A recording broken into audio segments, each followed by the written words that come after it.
শ্যামলতলী নামে একটি গ্রামে বাস করত সুশান। সে তার পরিবার নিয়েই থাকতো। সুশান কৃষি কাজ করত। এ দিয়ে তাদের পরিবার ভালোভাবেই দিন কাটাতো। সুশানের দুইটি জমি ছিল। দুইটি জমিতেই ফসল চাষ করে অনেক লাভবান হতো। একদিন সুশান তার জমিতে মাটি খুঁড়ছিল। এবার যে জমিতে কি চাষ করব তা তো বুঝতেই পারছি না। আগের বার তো টমেটো চাষ করেছিলাম, তা বেশ ভালোই ফলন হয়েছিল। কিন্তু এবার তো টমেটো চাষ করা যাবে না। এক এক চাষ বারবার করলে ফলন ভালো হবে না। আরে সুশান্ত দাদা, সুশান্ত দাদা, আরে কি হলোটা কি? ডাকছো কেন? আরে দাদা, কি চাষ করছো এবার জমিতে? এখনো ঠিক করিনি। কি চাষ করব সেটা নিয়ে ভাবতে হবে। আরে দাদা, এত ভাবাভাবির কি আছে? জমিতে আলু চাষ করো। এটার ফলন অনেক ভালো হবে। শুনেছি আলুর দামও অনেক বেড়েছে। আলু সময় তো শেষ হয়ে গেছে। এখন আলু চাষ তো ভালো হবে না। কি সব বলছো তুমি দাদা? একবার আলু চাষ করেই দেখো না কেমন ফলন হয়। আচ্ছা ঠিক আছে, তুমি যখন এত করে বলছো তাহলে চাষ করব। এ শুনে সেই লোকটি সেখান থেকে চলে গেল। আর সুশান কাজ করে সন্ধ্যায় বাসায় ফিরল। সুশানের বউ সুশানকে বলল, কি গো, তোমার কাজ করতে এত সময় লাগে? সে কখন বাড়ি থেকে বেরিয়েছো? দুপুরে তো খেতেও আসোনি। একা একা জমির কাজগুলো করছি, সঙ্গে করে কাউকে তো নেইনি। একা করতে গেলে তো সময় একটু লাগবেই, তাই না? আচ্ছা ঠিক আছে, বুঝতে পেরেছি। নাও, এবার খেয়ে নাও দেখি। এরপর সুশান হাত মুখ ধুয়ে আসে। আর সুশানের বউ সুশানকে খেতে দেয়। আর তারপর তারা রাতে ঘুমিয়ে পড়ে। পরদিন সকালবেলা সুশান তার একটি জমিতে আলুর চাষ করে। আর অন্য একটি জমিতে পেঁয়াজের চাষ করে। দেখতে দেখতে অনেকদিন কেটে যায়। আলুর গাছগুলো প্রথমে আলুর গাছগুলো প্রথমে বড় হতে থাকে। কিন্তু কিছুদিন পর সে কি, আলুর গাছগুলো যে মরে গেছে! হায় হায়, এ কি সর্বনাশ হলো! প্রতিটা গাছে যে মারা গেছে, এমন কেন হলো? সুশান তার জমির পাশে বসে কান্না করতে থাকে। অন্যদিকে শ্যামল পথ দিয়ে যেতে থাকে। সুশানের কান্না শুনে শ্যামল হাসতে থাকে। হা হা হা হা হা, এবার হলো তো। অসময়ে আলু চাষ করলে ফলন এরকমই হয়। আমার চেয়ে বাজারে বেশি দামে সবজি বিক্রি করা, এবার দেখ কেমন লাগে।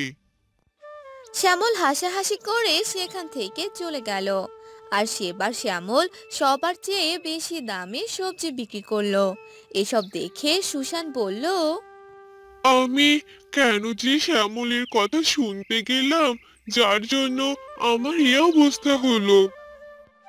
তারপর সুশান বাড়িতে চলে যায়। এরপর সুশানের বউ সুশানকে বলে, কি গো, অন্যের কথা শুনে এবার তো আমাদের অনেক লস হয়ে গেল। এবার ভালো দেখে কিছু চাষাবাদ করো, না হলে পরে না খেয়ে থাকতে হবে। না না, এসব বলো না। এবার আর কারো কথাই শুনবো না। এবার ভালো কিছু চাষাবাদ করব। দেখে নিও, এবার ফলন ভালো আসবে। হ্যাঁ হ্যাঁ, তাই যেন হয়।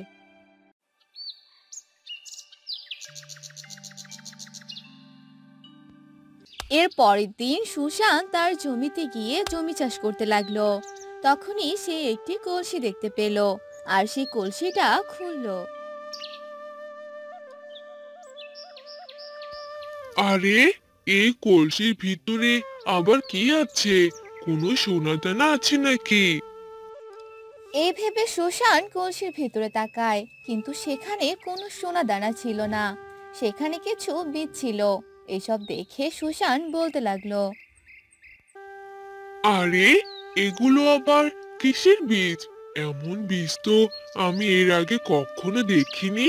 দুটো বীজ একসাথে লাগানো। যাই হোক, আমি এই বীজ বরং রোপণ করে দেই, দেখি কপালে কি আছে। তারপর সুশান জমি চাষ করে, সেগুলো বীজ রোপণ করে দিল, আর তারপর বাড়িতে চলে গেল। কিছুদিন সুশান তার জমিতে সার পানি প্রয়োগ করতে লাগলো, আর সেই বীজ থেকে অনেকগুলো মরিচের গাছ হলো। এসব দেখে সুশান বলল, আরে, এটা তো মরিচের গাছ। আমি তো ভেবেছিলাম নতুন কোনো গাছ হবে হয়তো। যাই হোক, মরিচ ধরলেই হয়ে যাবে। যাই, আমি বরং বাড়িতে চলে যাই। এরপর সুশান বাড়িতে চলে গেল। কয়েকদিন কেটে গেল। সুশান তার জমিতে এলো। সে দেখতে পেল তার মরিচ গাছে মরিচ না ধরে কলা ধরেছে। এসব দেখে তো সুশান অবাক হয়ে গেল। এ কি? এসব আমি কি দেখছি? মরিচ গাছে তো কলা ধরেছে। আমি কোনো স্বপ্ন দেখছি না তো? দেখি তো, একটা কলা খেয়ে কেমন লাগে। এই বলে সুশান একটি কলা খেয়ে নিল। এত মিষ্টি কলা সুশান কখনো খায়নি। আরে, এই কলাগুলো তো অনেক মিষ্টি। এই প্রথম আমি এরকম কলা খেলাম। আর এগুলো যদি আমি বাজারে বিক্রি করি, তাহলে তো আমি অনেক টাকা পাবো। যাই, আমি বরং কলাগুলো তুলে নিই। এরপর সুশান মরিচ গাছ থেকে কলাগুলো উঠিয়ে নেয়।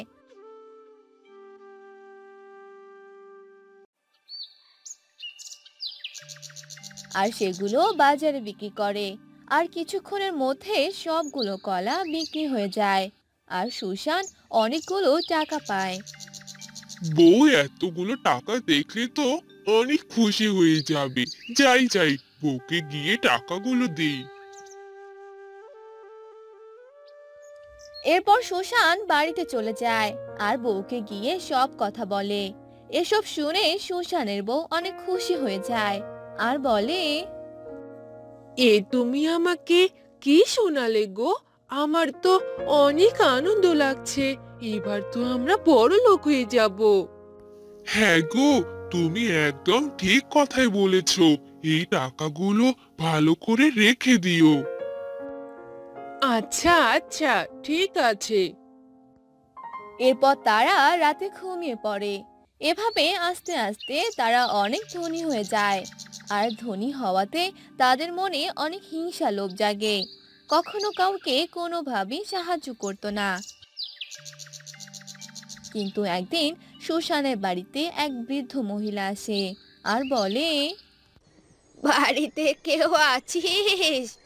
একটু সাহায্য কর না রে। আরে, কে এই সকাল সকাল ডাকছে? সেই বৃদ্ধা মহিলা অনেকক্ষণ থেকে ডাকতে লাগলো। আর তারপর সুশানের বউ সেখানে চলে এলো, আর বলল, আরে, কি হলো বুড়িমা? এভাবে সকাল সকাল ডাকছেন কেন?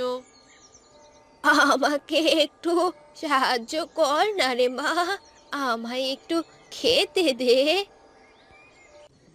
আমি কি খাবার নিয়ে বসে আছি নাকি? এখন কোনো খাবার নেই। এমন করিস না রে মা, আমার বড্ড খিদে পেয়েছে, একটু খাবার দে না রে মা। সুশানের বউ সে বৃদ্ধ মহিলাকে বাসা থেকে বের করে দিল। আর তখনই সে বৃদ্ধা এক পরীতে পরিণত হলো, আর সুশানের বাড়িটি আগের মতো করে দিল। সুশান ও তার বউ তাদের আবার আগের বাড়িতে এলো। আরে, কি হলো? আমরা আবার আগের বাড়িতে এলাম কি করে? কি হচ্ছে? কিছুই তো বুঝতে পারছি না। আমিও তো কিছুই বুঝতে পারছি না। আরে, এই পরী এখানে কেন? এই পরী, তুমি কে? আমি সেই বৃদ্ধা যাকে তুমি এই বাসা থেকে বের করে দিয়েছো, কোনো সাহায্য করনি। কিন্তু তুমি পরী হলে কি করে? আমি তোমাদের সেই বীজগুলো দিয়েছিলাম যার সাহায্যে তোমরা এত বড়লোক হয়ে গেছো। আমি তোমাদের অনেক সৎ ও ভালো ভেবেছিলাম। ভেবেছিলাম তোমরা অন্যদের সাহায্য করবে, কিন্তু তোমরা তা করনি। তোমরা অনেক অহংকার করেছো, তাই তোমাদের এখন এই অবস্থা। সবকিছু আমি আবার ফিরিয়ে নিয়েছি। না না পরী, তুমি এরকম করো না। আমরা আর কখনোই অহংকার করব না। কিন্তু পরে তাদের কোনো কথা শুনলো না, আর সেখান থেকে চলে গেল। সুশান আর সুশানের বউ আগের অবস্থা এসে কান্না করতে লাগলো, আর তাদের ভুলগুলো বুঝতে পারলো।